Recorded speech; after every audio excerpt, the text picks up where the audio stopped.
Olá, boa tarde a todos, sejam todos bem-vindos. Oi, fachada.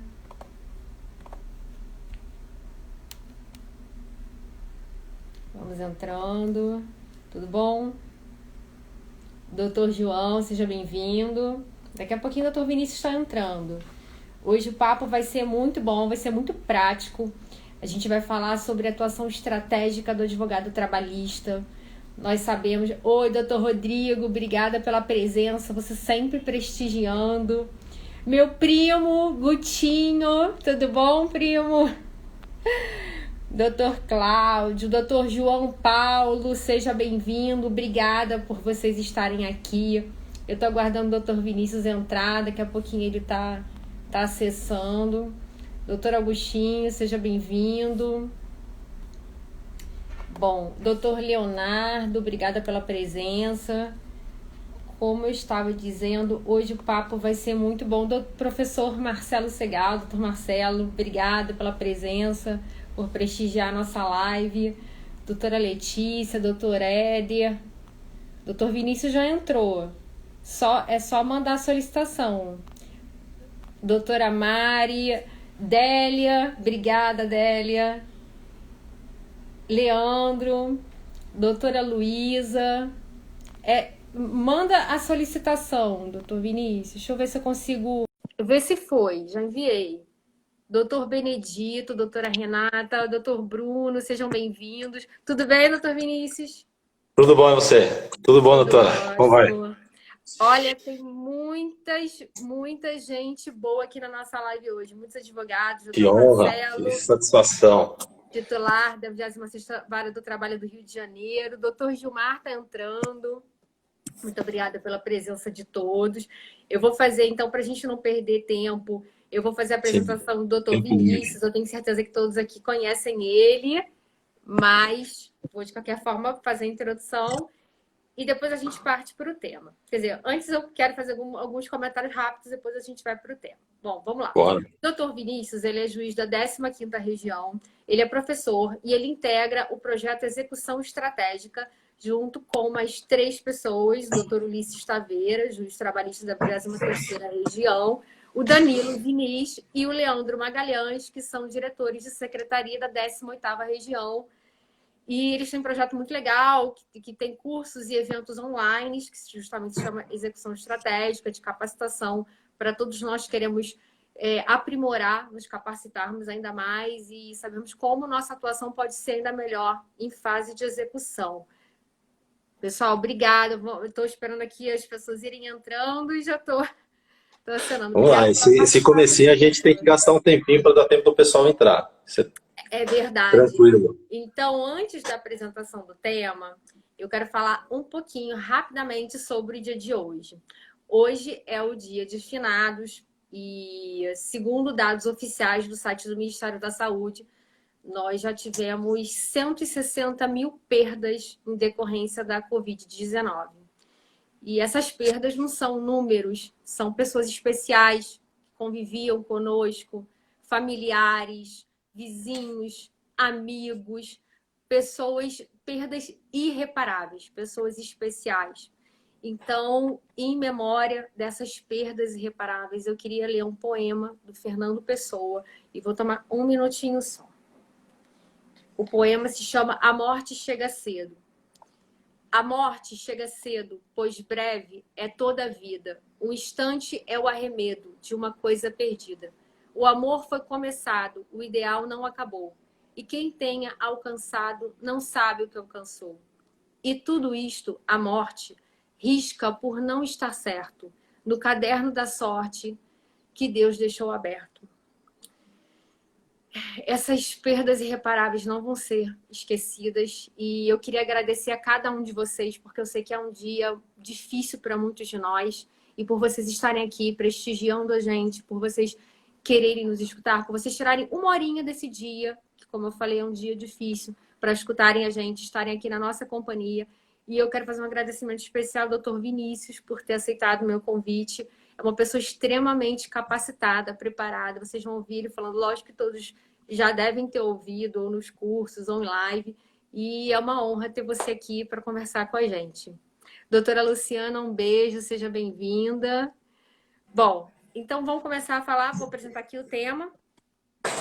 Vamos lá. Que é um tema muito importante para a advocacia trabalhista, que é a atuação estratégica, como eu falei um pouquinho antes, e sobre como nós, advogados, passamos a ser, após a reforma trabalhista, os protagonistas da execução. Não que antes nós não fôssemos, mas como os magistrados podiam agir de ofício, acabava que o juiz direcionava mais a utilização das ferramentas e auxiliava nesse momento do processo. Mas a partir da reforma, realmente o juiz não vai poder agir de ofício, exceto nos casos de os postulantes, enfim. E nós temos esse papel, temos que dar o direcionamento correto na execução, indicando as ferramentas cabíveis, fazendo uma análise. E eu queria escutar um pouquinho você a esse respeito, como nós podemos ter uma atuação mais efetiva considerando as peculiaridades do processo do trabalho. Bom, antes de começar a abordar o tema, eu quero também um minutinho para agradecer a doutora Tainá pelo convite e agradecer a todos que nos assistem, né? Porque, como você bem disse, hoje é um feriado, enfim, não é bem um feriado, mas é um dia que, em memória aos que nos deixaram, as pessoas próximas que nos deixaram. E, enfim, nós vivemos um período de pandemia, a gente ainda não sabe o tamanho, né, as consequências, então eu quero fazer fila ao poema que você recitou e a homenagem que você prestou. E eu quero reiterar o agradecimento a todos que tiraram um pouquinho do seu tempo para poder ouvir essa conversa sobre execução trabalhista, que é um tema que aflige bastante os advogados e advogadas, é o calcanhar de Aquiles da justiça ao trabalho, como todos falam, é o gargalo da execução, é o gargalo do processo do trabalho, mas não só do processo do trabalho, de todos dos processos de todos os ramos do Poder Judiciário, inclusive no âmbito penal também. Mas na justiça do trabalho, no processo do trabalho, em que pese haja ainda muito a se melhorar, né? Existe ainda uma situação um pouco melhor, menos pior que nos demais ramos. Mas, como você bem disse, depois da reforma trabalhista, mudou o cenário do processo do trabalho. Os papéis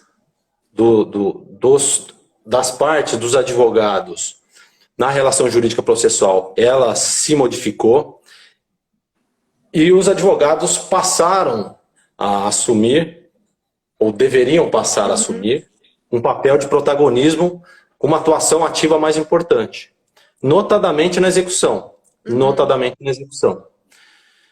E, bom, nós no nosso grupo, né, no nosso grupo de execução estratégica, a nossa ideia é justamente propagar conhecimentos, informações, ideias, trocar ideias, adquirir conhecimento também, que isso a gente tem se enriquecido bastante conhecimento nesse período, de bastante estudo, exatamente para, de alguma forma, contribuir para que a execução trabalhista ela possa, né, mudar. Porque a gente percebe que é possível essa mudança, ao menos em parte é possível essa mudança. Tem muita execução parada, frustrada, que ela, por vezes, com um pouco esforço, ela toma um outro rumo. E eu fui oficial de justiça há alguns anos, eu fui oficial de justiça na região, eu fui oficial de justiça aqui na 15ª região, antes de ingressar na magistratura, e fui juiz do trabalho na 3ª região, lá em Minas, e aqui na 15ª região eu estou desde 2012. E posso garantir para você que com um pouquinho de esforço, enfim, virando a chave, saindo um pouco da caixinha, tá? E adotando uma conduta estratégica, isso que é importante, mudando a postura no processo, profissionalizando a atuação da advocacia trabalhista. É possível, sim, mudar o rumo da execução de muitas execuções. Evidentemente que tem aquelas que a empresa quebrou, os sócios não têm condições, não têm patrimônio, né? Não tem grupo, não tem responsável subsidiário, não tem o que fazer. Então, nesses casos, aí não existe outro caminho a não ser o arquivo. Mas, boa parte das execuções existem caminhos que podem ser trilhados, que podem ser desvendados para que a gente chegue a uma execução efetiva. E aqui a gente vai falar um pouquinho sobre isso hoje. Antes da gente começar a tratar propriamente das ferramentas e de como o advogado pode fazer essa estratégia, eu queria dar um oi, doutor Ivan entrou, doutor Lauro, doutora Ana, doutor Lauro. doutor Danilo entrou também, obrigada Danilão. pela presença de todos. Eu queria pedir para vocês, deem muitos coraçõezinhos, levantem esses corações, compartilhem essa live, é importante para nós advogados, é importante nós escutarmos.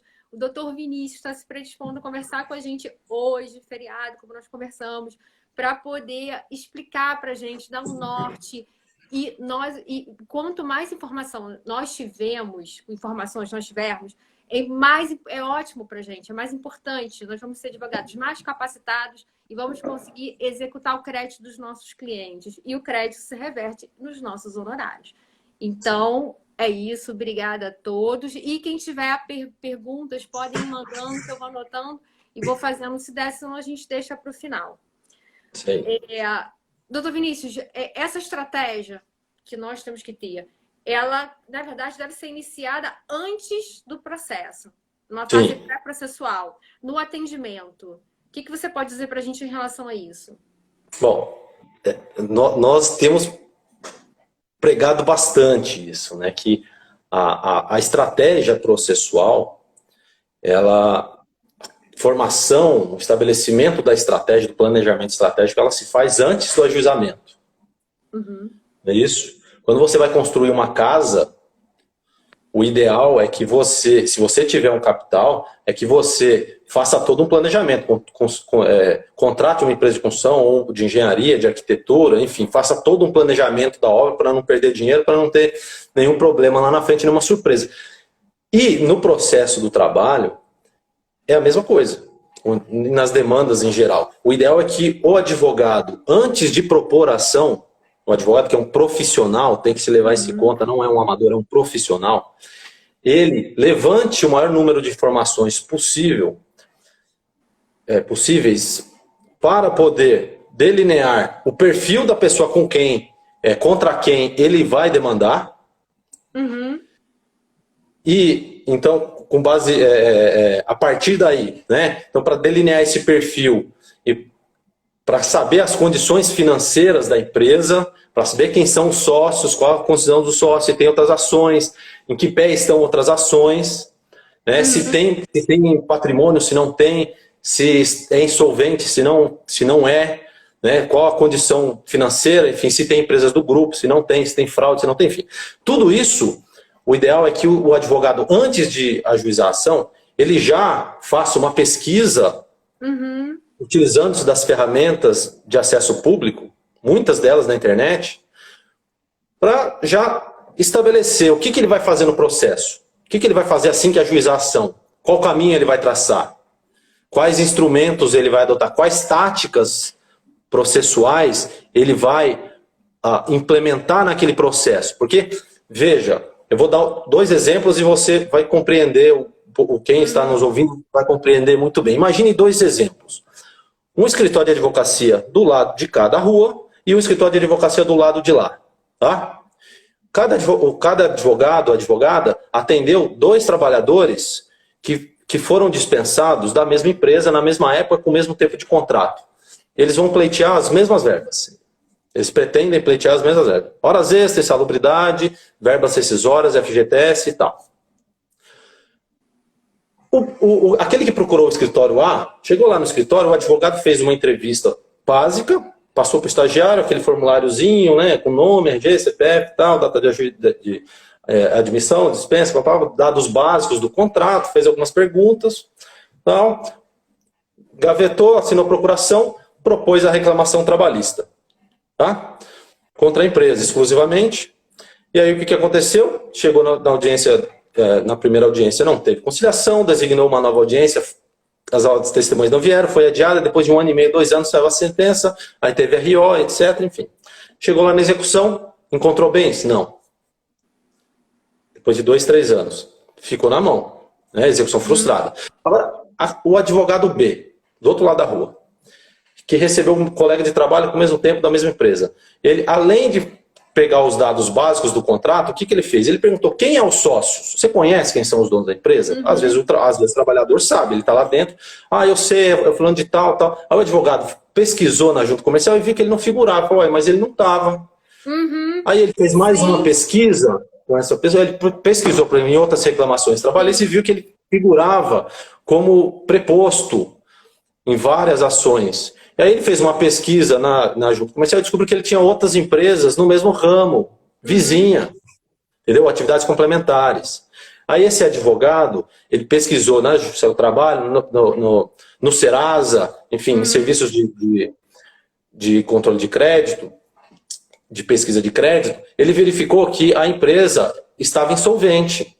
Ele verificou numa ação civil que tinha ações de cobrança, execuções fiscais, execuções de títulos extrajudiciais por banco, enfim, estava mais que caracterizada a insolvência. E aí o que esse advogado fez? Ele já requereu a desconsideração da personalidade jurídica, ele já requereu a inclusão desse sócio de fato, já requereu também a desconsideração inversa dessa inclusão dessas outras empresas ou grupo, né? E essas outras empresas, elas tinham patrimônio. Enfim, veja, ele fez uma pesquisa, ele já deu o start, deu o primeiro passo na reclamação trabalhista, e aí o que ele fez também? Ele requereu desde já uma tutela de urgência, um arresto, e o juiz deferiu. Aquele primeiro ficou na mão, depois de 3 anos. O segundo, que tomou todas essas cautelas, que adotou um procedimento, uma postura estratégica, de planejamento, ele, desde já, ele garantiu a futura efetividade da execução. Então, vejo que é muito diferente. Isso a gente vê muito na prática. Advogados que adotam uma postura inerte, vamos dizer assim, né, que vai como dá, recebe lá, vai no modelão e outros que estudam a parte contra quem você vai ajuizar. Você compra, se você entrar agora num site de compras qualquer e você quiser comprar, sei lá, um smartphone de R$1.000, R$1.500. Um smartphone relativamente simples, você vai lá com R$1.500. Ou você vai comprar no boleto e eles vão te encaminhar depois que você pagar, ou você vai pagar no cartão de crédito que já foi feita a sua pesquisa financeira. Por que você, quando você vai ajuizar uma ação trabalhista de 50, 100, 200 mil reais, por que o advogado não faz uma pesquisa mínima sobre a condição financeira daquele contra quem ele vai demandar, que potencialmente vai ser o seu devedor lá na frente? Com certeza. Então, veja, tem que mudar a postura, tem que mudar a mentalidade. Tem que mudar a mentalidade. Tá? Isso faz muita diferença, muita diferença. E aqui, só então complementando, ou concluindo essa pergunta.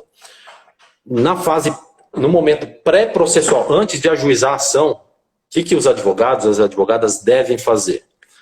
Duas posturas, duas condutas. Primeiro, uma entrevista bastante completa com seu cliente, né, para, enfim, obter talvez essas informações adjacentes que não estão ali na carteira de trabalho, que não está naquela entrevista básica, e, paralelamente a isso, ele vai fazer uma pesquisa utilizando as fontes, as ferramentas de acesso público. Inclusive, a gente deu uma aula sobre isso, tem um e-book nosso rodando aí pela internet, que agora foi ampliado e aprofundado, renovado, em que a gente trata justamente sobre essas ferramentas de acesso público. Eram mais de 40. A gente consegue montar um dossiê, um verdadeiro dossiê. Isso de modo metódico, tá? Não é aleatório. Tem todo um método, você pesquisa, monta um dossiê, e a partir desse dossiê e dessa entrevista você estabelece o perfil, e a partir desse perfil você faz um planejamento estratégico e traça, concretiza, materializa essa estratégia no processo. É excelente. Eu concordo plenamente com tudo que você falou. E eu acho que é muito importante nós, advogados, quem atende reclamante, ter o contato. Quer dizer, quem atende reclamada também, mas aqui reclamada, dependendo dos objetos dos processos, fica um pouquinho mais repetitivo. Mas reclamante é muito importante tirar o dia, gastar uma manhã, uma tarde atendendo o cliente. É muito comum o cliente não conseguir organizar muito bem as ideias e isso acabar sendo colocado na petição e trazendo problema na hora do depoimento pessoal ou na sentença. Então, é muito comum o cliente, ainda mais quando tem mais tempo de vínculo com uma empresa, e aí trabalhou em várias unidades, e aí ao longo da conversa você vai entendendo qual unidade está funcionando, se de fato são CNPJs diferentes, se você é possível pedir o grupo econômico ou não, de quem vai ser o ônus da prova do que você vai pedir, você vai fazer uma avaliação ali, qual a unidade ainda está aberta, qual a unidade está fechada, qual vai ser o mecanismo de execução que vai ser mais efetivo no caso do grupo econômico, se é necessário pedir o DPJ na inicial ou não e a fundamentação pertinente, porque se o cliente diz que já tem inúmeras ações, não estão pagando ninguém, as execuções estão sendo infrutíferas, ninguém está conseguindo, lógico que ele vai usar esse termo infrutífero, mas ele vai dizer do jeito dele, ninguém está conseguindo receber, a fábrica está fechada, as lojas fecharam, então você já consegue antever que você vai ter um problema na execução. O importante é que, aliado a essa informação, o advogado faça as pesquisas. Então, para ver essa informação de que a empresa tem várias reclamações trabalhistas que ninguém paga, o que o advogado diligente vai fazer, o advogado diligente? Ele vai lá e vai pesquisar e vai ver esses processos, ver os autos, porque pode ser que 50 não tenham recebido e um tenha recebido. Sim. Pode ser que nesse já tenha informações relevantes. Até na ata de audiência, eu já consegui informações para solucionar a execução na fase de conhecimento de outro processo.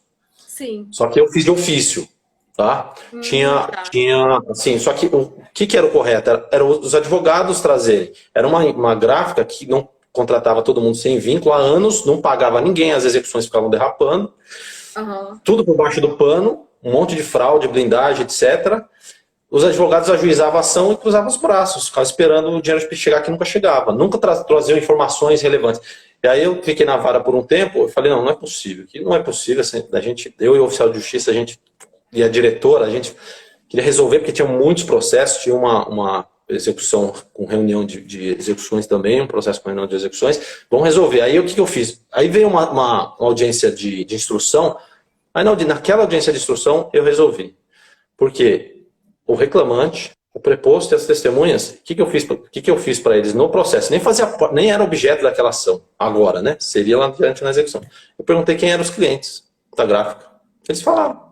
Por quê? Eles trabalham na operação, eles sabem, ela fazia impressão de panfleto de supermercado. Aquele jornalzinho de promoções.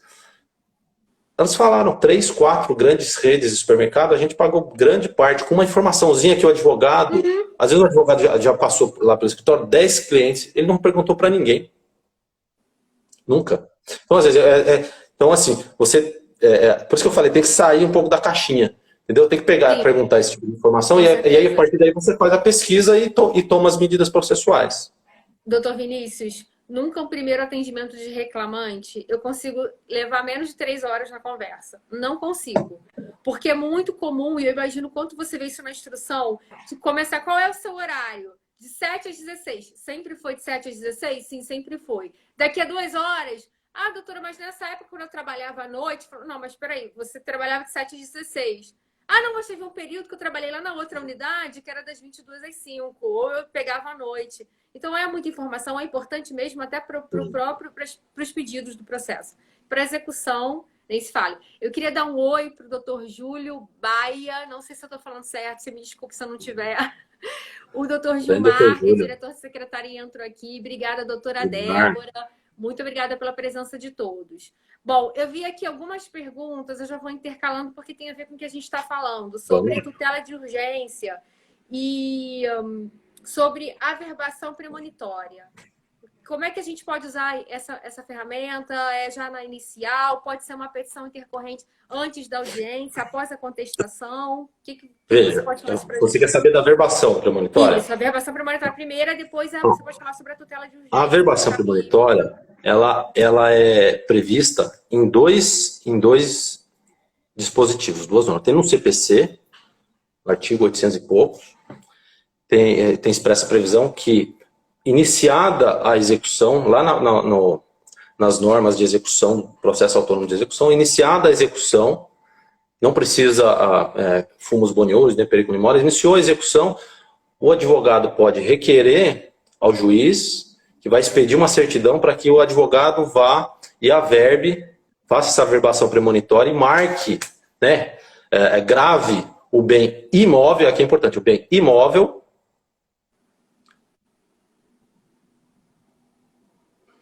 Você está me ouvindo? Eu tô. Travou Tá. minha imagem? Tá bom. É que deu uma travada aqui a sua imagem. Será que é a minha? Bom, enfim, vamos lá. Internet. Então, o CPC tem essa previsão expressa, tá? Lá no capítulo que fala de execução de título extrajudicial. E aí a parte, o advogado, se dirige até o cartório de registro de imóveis ou até o órgão responsável pelo registro do bem móvel, sujeito a registro, normalmente o automóvel, e registra, grava o registro daquele bem, noticiando a existência daquela execução ou do cumprimento de sentença no processo civil. E a lei de registro de imóveis, ela também tem uma previsão, só que é um pouquinho diferente. Ela também trata do instituto, só que um pouquinho diferente. Lá, ela prevê a possibilidade ela prevê o instituto da averbação premonitória a partir do ajuizamento. Porém, de acordo com a lei de registro de imóveis, a averbação premonitória, ela pode ser deferida desde que presente a probabilidade de insolvência do devedor por conta daquela demanda. Então, nesse caso, desde o ajuizamento, é uma medida cautelar. É semelhante a uma medida cautelar, a jurisprudência trata como se fosse uma tutela de urgência, uma tutela provisória de urgência de caráter cautelar. Tem que ter o fumus boniuris e o periculum in mora. Então tem que ter uma probabilidade de insolvência e isso também caracteriza o perigo da demora, né? Então, havendo essa possibilidade, havendo esses pressupostos, aí o juiz expede a certidão, a vara expede a certidão, e aí a parte, ela se dirige ao cartório de registro de imóveis ou ao órgão responsável pelo registro do bem móvel, normalmente o automóvel, para averbar. E para que serve a averbação premonitória? É importante por quê? Porque você evita a fraude de execução. Essa é a grande importância.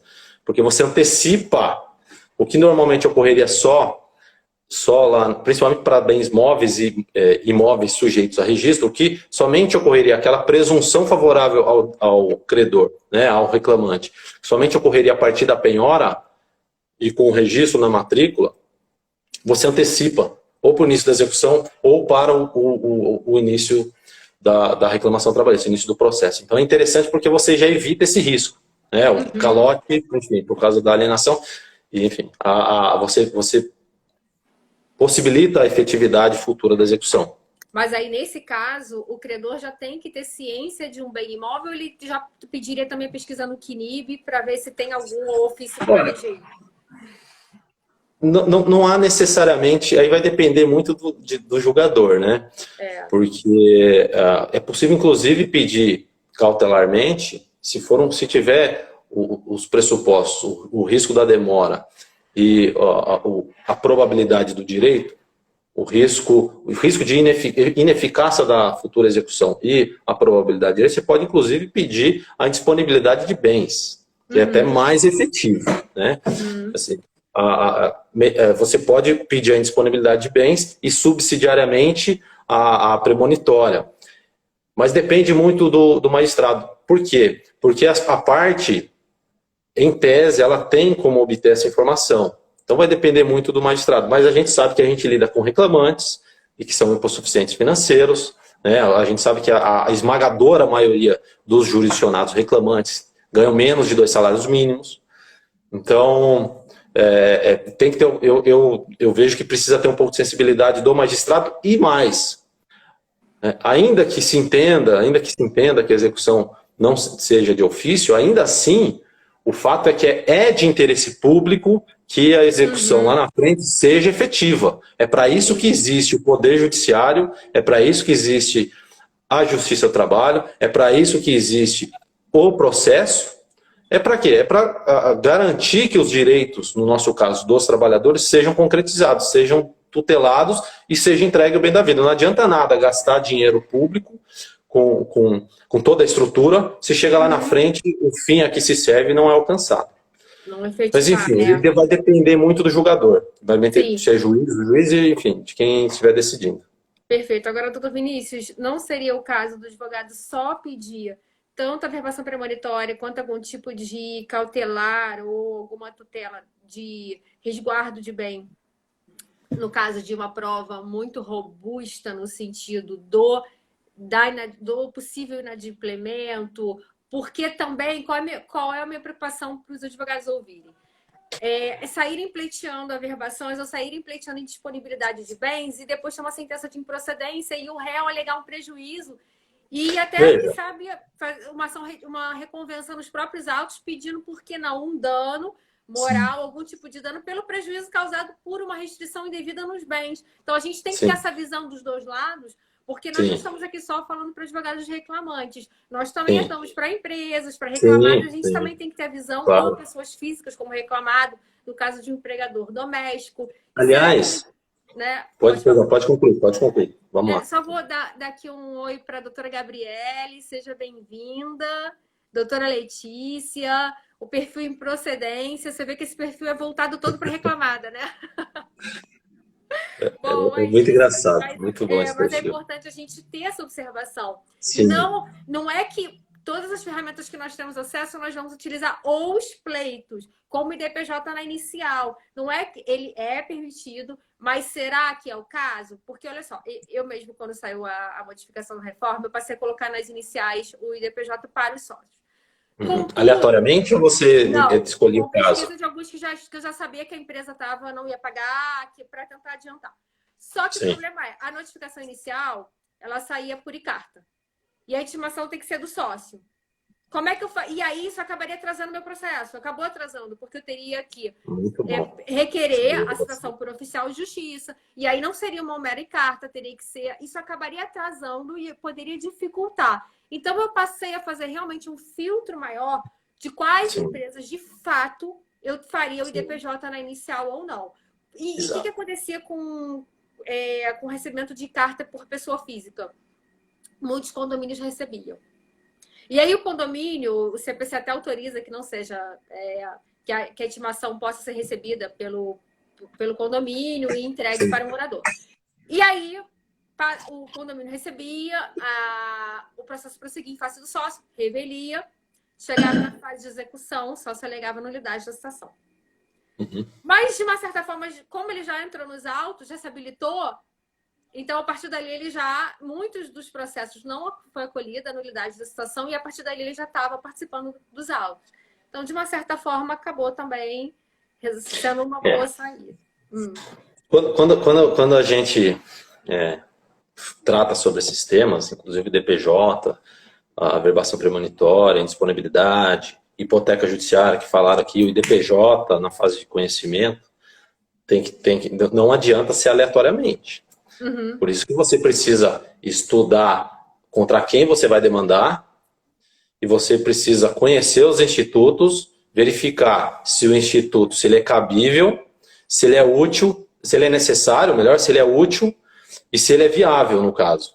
Porque como você bem disse, isso eu já falei algumas vezes em aulas e até em lives, é interessante pedir o IDPJ na inicial? Só que nem sempre. Você tem que verificar quantos sócios são, se todos os sócios têm capital, têm dinheiro. Porque se tem lá uma empresa com 10 sócios, você pode escolher qualquer um deles. Todos eles respondem entre si solidariamente. E se você pede contra um, não preclui a inclusão dos demais na fase de execução. Você pode requerer ali a inclusão de 1, 2, 3, quem tem dinheiro notoriamente tem capital, e requerer a desconsideração em face deles. Tá? Uma empresa, uma multinacional, um banco, né? Às vezes é SA aberta. Você vai pedir na inicial? Não vale a pena. Então você tem que analisar se é cabível, se é necessário, se é útil. Porque como você bem disse, às vezes o IDPJ na fase inicial tem algumas questões. Primeiro que o advogado não pode pedir aleatoriamente, tem que justificar, pela teoria da asserção. Por que ele está incluindo o sócio no polo passivo? Sim. Segundo, ele tem que ponderar os riscos. O risco da lentidão do processo, de ficar nesse derrapa, notifica, não notifica, volta, vai, volta, depois tem o risco de nulidade lá adiante, como você bem disse. tem um risco ainda de não conseguir comprovar na fase de conhecimento, vamos supor que, não no caso de verba rescisória, mas em outras situações, um pedido de equiparação salarial, enfim, acidente de trabalho, não consegue comprovar que a empresa está com saúde financeira abalada, pode ser que seja improcedente o IDPJ. Aí ele vai ter um outro problema, que é dependendo do entendimento do juiz, lá na fase de execução, pode ser que ele encontre dificuldade de incluir na fase de execução, porque se tem a coisa julgada que decidiu o IDPJ, é uma relação continuativa. Se tiver um fato novo, pode ser que altere o cenário, a empresa pode vir a quebrar e você requerer o IDPJ. Só que vai depender do julgador. Pode ser que ele entenda que tem a coisa julgada e você não consiga desconsiderar lá na frente. Sim. Você entendeu?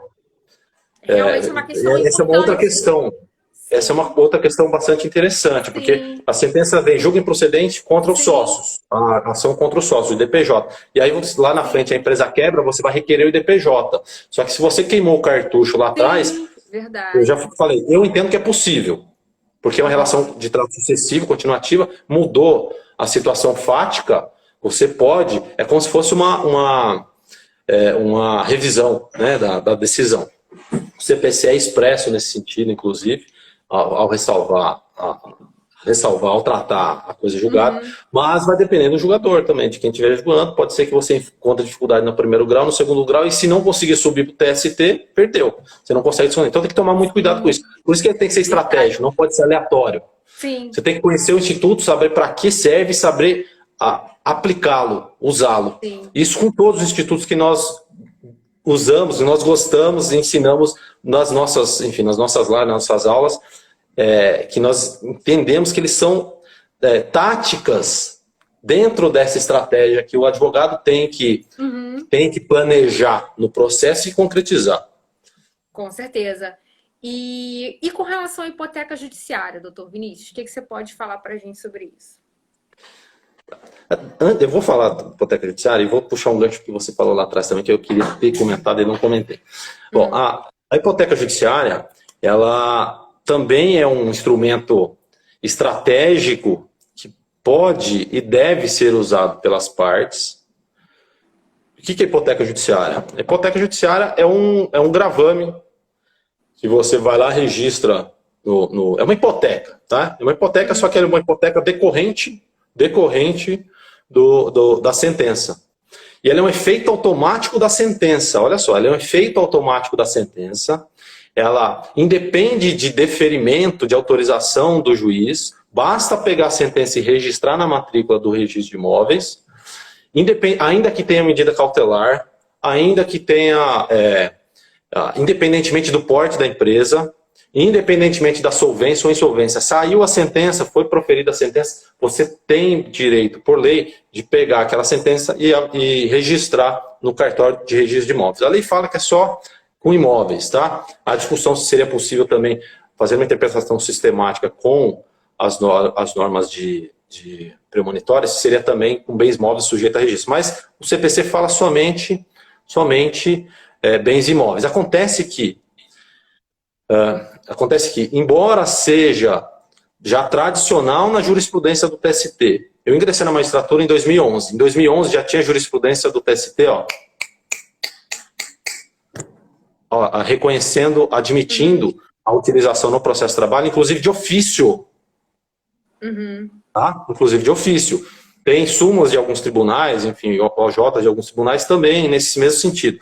Então, por que é importante a averbação premonitória? Novamente, você grava o bem, você registra o bem. Aí o terceiro adquire aquele bem, ele compra aquele bem, ele não vai poder se dizer como terceiro de boa-fé. Aliás, o CPC estabelece expressamente que tanto a averbação premonitória quanto a hipoteca judiciária, uma vez gravado no registro de imóveis ou no registro do bem imóvel que se submete a registro, a presunção de má-fé do terceiro é absoluta. Se você comprar um imóvel com uma averbação premonitória e hipoteca judiciária, você não pode alegar a sua boa-fé na aquisição do bem. Então é importante por isso. Você mencionou lá atrás sobre o risco de uma eventual perdas e danos.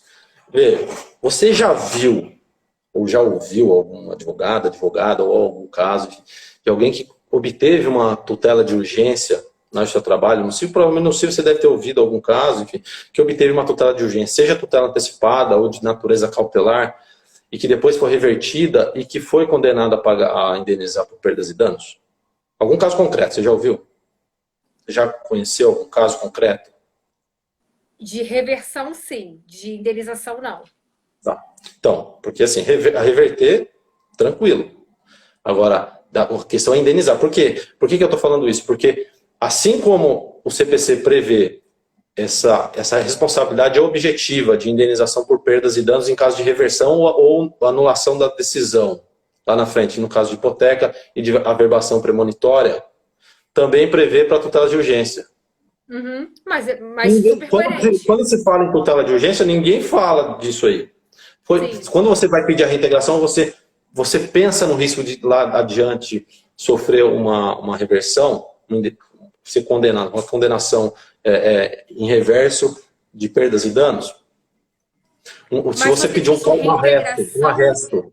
Não, estou dando um exemplo, é claro que é. Mas um arresto. Se você pedir um arresto e o juiz deferir, e lá na frente for anulada ou revertida, em tese existe essa possibilidade. Então é o seguinte, quando a hipoteca e a averbação premonitória, todo mundo grita, fala, mas tem risco. A tutela de urgência também tem. Também tem, sim. Ninguém fala nada, é o mesmo risco. Sim. É o mesmo. E veja, e tem que comprovar o dano. Tem que comprovar o dano.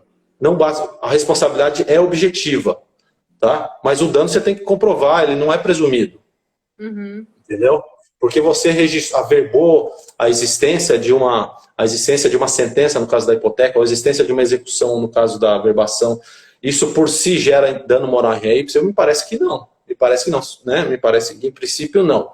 Tem que analisar o caso concreto. Em tese é possível, mas eu acho muito remota essa hipótese, muito remota. E eu não entendo porque sempre que eu falo de hipoteca judiciária e de averbação, os advogados levantam essa bandeira. Falam, mas você pede tutela de urgência? Você pede tutela antecipada e medida cautelar, tutela cautelar? Peço. Mas você sabia que também tem esse mesmo risco? Não lembrava. Então, o risco é o mesmo. Existe a mesma possibilidade, tá? Enfim, só que tem que comprovar o dano. As medidas têm que ser usadas com muita cautela. Claro. E eu não acho que é uma prova difícil de fazer. Se o réu comprovar que tinha, por exemplo, um suposto comprador na época que ele não pôde vender o bem justamente por esse registro, já é prova do prejuízo, uma declaração, ou até se colocasse uma audiência, vamos supor que o réu entre com uma reconvenção, pedindo desde já a contestação e a reconvenção pedindo o dano moral, que mesmo que ele seja rei, vamos supor que ele comprove, pedindo a imputação de um dano para o autor no caso de reversão da medida. E aí é julgado improcedente. Ou na própria audiência ele já pode fazer prova de que levar esse possível comprador para comprovar. Então, assim, não é muito comum de acontecer, mas a gente tem que pensar nessas possibilidades, porque nós advogados temos essa responsabilidade. Claro. Por isso que a gente fala, não se pede aleatoriamente. Você tem que analisar quando que vale a pena você pedir. Hipoteca judiciária, tá? Como eu mencionei, se você pedir a hipoteca judiciária, se for mantida, se for reduzida, não tem dano. Tá? Agora, veja, as vezes em que eu determinei de ofício a hipoteca judiciária, teve um caso que foi muito interessante. Lá foi em Varginha. Foi quando eu conheci o Fabrício Lima, inclusive, lá no TRT3. Foi quando eu conheci. Eu estava substituindo, foi uma das minhas últimas designações lá no TRT3. Eu instruí uma audiência de trabalho em acidente grave, que, enfim, tinha sido anulado no tribunal e voltou. Isso aí já tinham passado 2 anos do processo. Era um processo de amputação. Falei, vamos lá, vamos instruir tudo, para não ter nulidade, não deixar nenhuma falha, instruir tudo. Quem anulou foi a empresa. As provas ficaram muito mais firmes do que antes. A condenação foi muito maior.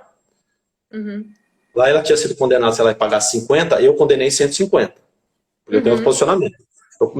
E o quadro probatório era muito maior. A culpa ficou... Lá ele tinha sido julgado por responsabilidade objetiva. Aqui ficou uma culpa gravíssima. Então, tudo se agravou. E aí, o que eu fiz? Assim, 2 anos, a empresa nenhum acordinho, amputação, né? Ela não ofereceu nenhuma proposta de acordo. Alguma coisa tem. Hipoteca judiciária de ofício. Fiz um textão lá. No dia seguinte, Perfeito. petição de acordo. No dia seguinte. No dia seguinte. Fica interessante quando a gente fala dessas táticas, desses instrumentos táticos na fase de conhecimento, né? Então, tutelas de urgência, seja tutela antecipada, seja cautelar, indisponibilidade de bens, a hipoteca judiciária, a averbação premonitória. O IDPJ, o mesmo IDPJ em determinados casos, na fase de conhecimento. Por que é interessante? Porque você minimiza o drama do tempo, o ônus do tempo, ou você inverte. Quando você alcança o patrimônio do devedor, ele não tinha pressa para resolver. Quem tinha pressa era o reclamante.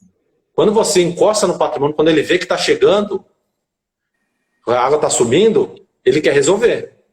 É aquele desespero, né? O processo está se arrastando há 5 anos, ninguém nunca ofereceu uma proposta de acordo. Quando o juiz manda remover o veículo, ou então ele determina a restrição de locomoção do carro, ou do caminhão, da transportadora, né? No dia seguinte vem 5 advogados querer despachar e quer marcar uma audiência de conciliação. O processo se arrasta há 5 anos, jamais ofereceram uma proposta de acordo. Agora tem urgência urgentíssima. Então veja, inverte o ônus, entendeu?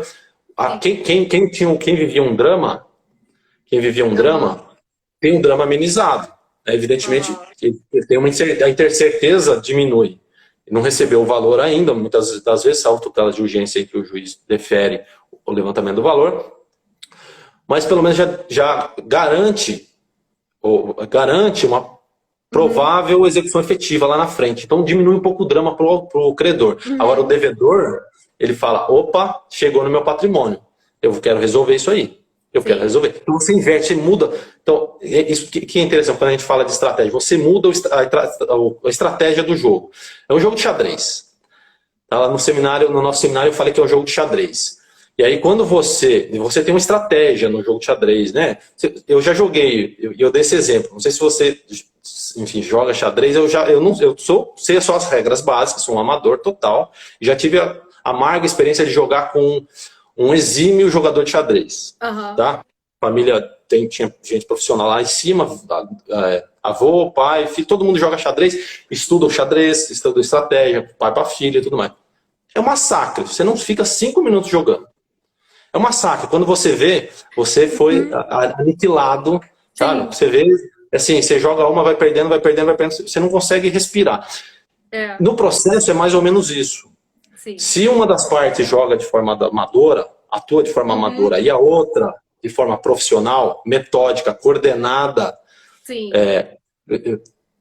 de modo planejado, um planejamento estratégico, com táticas estabelecidas, com caminhos estabelecidos, aquela que não tem essa postura perde assim feio.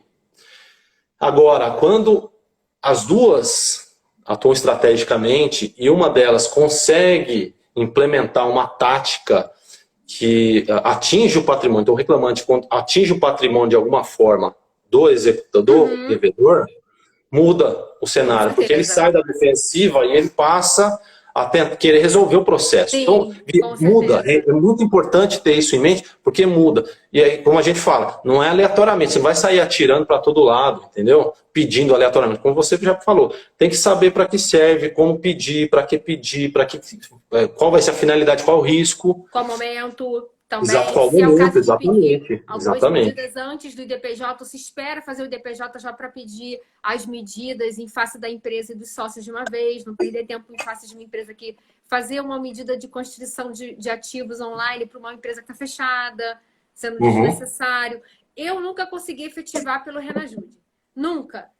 Porque eu peço ao Renajude, faz a constituição no bem, mas e quem é que vai rematar um bem que você não sabe onde está, o estado que está? Renajude, eu acho que é uma das aí que tá. menos efetivas. Aí que tá.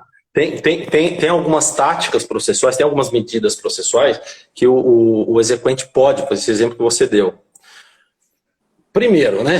Aqui fazer uma medida básica, basilar, que eu não sei por que não se faz, né? Muita gente não faz. Às vezes a gente usa isso na mesa de audiência e resolve algumas instruções. A primeira coisa, né, você vai ajuizar uma ação contra alguém, ou já está na fase de execução contra uma empresa, contra pessoas. A primeira coisa que você vai fazer, você vai procurar o site da empresa e os perfis de redes sociais. vai dar uma gulgada e outros... Então você vai usar buscadores e metabuscadores para saber notícia e tal. O site, como assim, a doutrina de direito empresarial é tranquila nisso já há muito tempo, os sites da empresa, eles integram o patrimônio, o estabelecimento. Hoje em dia, os perfis de redes sociais das empresas integram o estabelecimento. Pode ser que lá tenha informações relevantes, às vezes tem e-commerce, às vezes tem uma outra atividade que você não conhece. No caso de pessoa física, tem muita gente que usa o Instagram para quê? Para ficar se vangloriando. Tem um carro lá, ele tem uma caminhonete de 200, você não sabe. Às vezes ele fala que não é dele, entendeu? Ele fala que às vezes está em nome terceiro, só que está lá no Instagram em nome dele. E ele declara publicamente que é dele. Né? A partir desse elemento, você pode requerer determinadas medidas para o juiz para verificar se de fato é de um ou de outro. E até mesmo pedir já uma cautelar. Enquanto não se apura se ele de fato é o real proprietário, cautelar, ou até já pede a penhora, porque é bem móvel, a propriedade, a transferência da propriedade se presume pela tradição, não é isso? Lá no direito civil, lá da faculdade que a gente estuda. E se presume proprietário quem está na posse direta e inequívoca do bem. Então, nesses casos, às vezes um print de rede social resolve. Tem um advogado que é aluno nosso, aqui da região, que inclusive esses dias ele fez uma live com o Leandro contando o caso dele. Ele pesquisou no Facebook. Ele descobriu no Facebook que os sócios da empresa tinham outra empresa, que eu constituí outra empresa em outro estado. Ele entrou em contato com o advogado, do advogado diligenciar. Chegando lá, ele verificou que fez uma compra, pequeno cartão de crédito, pegou o CPF.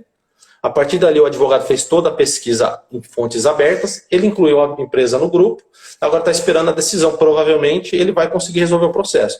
Então, veículo, se você não encontra, ou se você encontra o veículo e a parte não entrega, você vai pedir para o juiz fazer o quê? Restrição de locomoção. Entendeu? Aí a parte, muitas vezes, a parte vem desesperada. Eu quando a gente atende em plantões, normalmente vem esse tipo de pedido, principalmente quando é no recesso, né, perto do Natal. Tem restrição de locomoção, o povo quer ir para a praia, né, com a família, aí eles vêm desesperadamente pedir o levantamento do bloqueio ou alteração da restrição somente para transferência ou para licenciamento. Vinícius, desculpa te interromper, porque a live já está acabando. Impressionante. Já? Passa rápido, faltam... Você viu aqui, tá vendo essa etiquetinha vermelha escrita ao vivo? Clica nela. Já renovou? Milagre da Já virou? Não sei. É que você entrou muito cedo aí. Você entrou muito cedo. Eu entrei um minutinho mais cedo. Deu que tá com 53 aqui, minutos. Faltam 7. Não. Então é isso mesmo, tá? Você entrou no horário. Então, mas eu falei para você que tem muita coisa a falar. Vamos lá. É verdade, você tinha razão. Deixa eu aproveitar e te perguntar. Você falou sobre restrição de locomoção. Vou trazer um assunto polêmico. Suspensão do CNH. Você acha que é cabível? Eu acho. Não estava no roteiro, desculpa. Não, mas isso aí... Pô, eu sou professor de execução. Sou juiz do trabalho. Se eu não souber me posicionar sobre essa pergunta, eu vou embora. Vamos lá. Então, essa é uma medida prevista no 139.4. Na verdade, não é essa medida, né? O 139.4 ele prevê a possibilidade das medidas atípicas, medidas indutivas, coercitivas, não só na execução, né? Ali é uma cláusula geral, a gente está na parte geral do código, que se aplica a todo o processo. Sim. E eu não tenho dúvida que ele, né, ao lado do 765, possibilita esse tipo de medida, mas, novamente, quando a gente fala de estratégia, né, a estratégia não só o advogado tem que ter essa postura. Nós, do Poder Judiciário, quem está aqui do lado de cá do balcão, a gente também precisa ter essa ideia, né, de estratégia na execução. Se a ideia é solucionar o processo, se a ideia é fazer cumprir o que determina a Constituição, que é entregar a prestação jurisdicional da melhor forma e da forma mais justa possível, a gente tem que se preocupar com a concretização e efetivação da tutela executiva. E o 139.4 do CPC me parece que é um importante, possibilita importantes instrumentos para alcançar essa finalidade. E você falou de bloqueio de CNH. Olha, eu faço uma análise da seguinte forma. Primeiro, essas medidas atípicas, elas são subsidiárias. Então, só em casos excepcionais que a gente vai aplicar. Primeiro, esse é um primeiro pressuposto. Então, a subsidiariedade. Além disso, e essa subsidiariedade ela é excepcional, tá? Você tem que verificar se o executado, se ele não pagou porque não quis ou não pagou porque não tem patrimônio. Porque se ele pagou porque não tem patrimônio,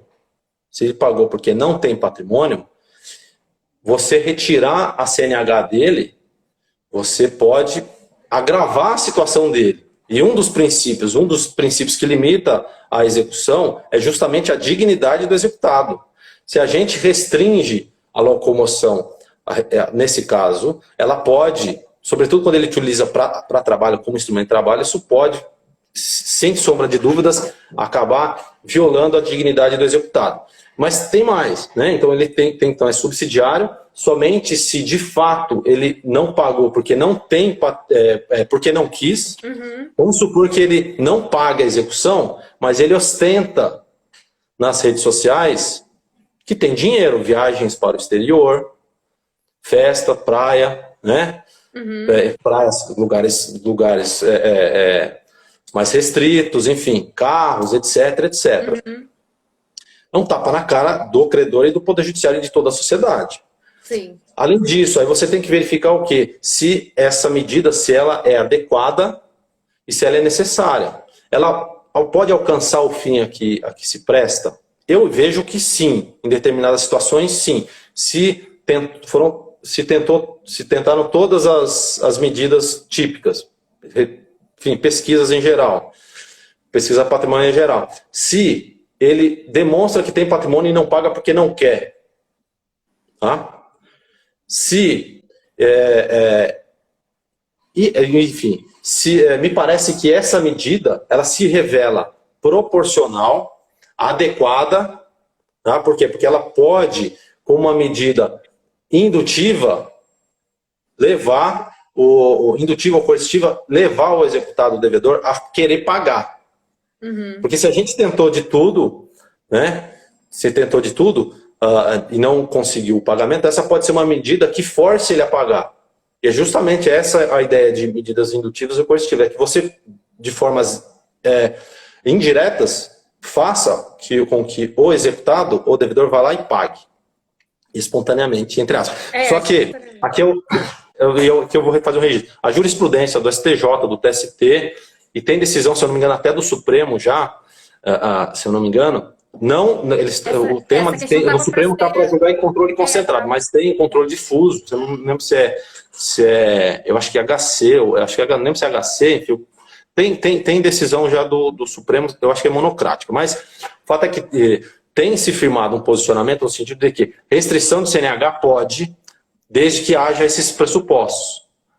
Excepcional, subsidiária, que o devedor não pague, não porque não tem patrimônio, mas porque não quer, e desde que essa medida se revele necessária, adequada e não seja desproporcional, não seja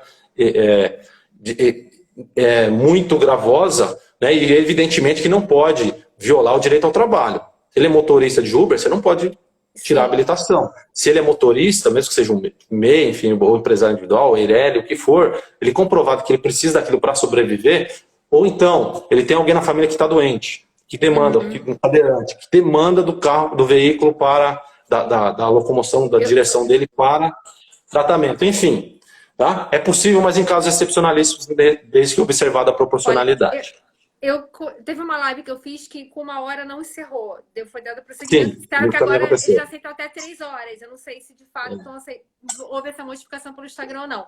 Mas faltam 20 segundos. Se a gente cair, você topa voltar e falar mais um pouquinho? Bora. Pode Voltamos. ser? Então, para finalizar. Perfeito. O Dr. Gilmar colocou assim, do perfil efetividade da execução, um perfil excelente. Sim. Eu sugiro a todos Sei quem seguirem. é. Sigo ele. Aliás, ele tem uma caneca nossa. Muitas dicas boas. Essa caneca é objeto de desejo, mas eu não vou nem falar em Mas você vai ganhar, ué. Você... eu quero. Eu tá prometida. pressão.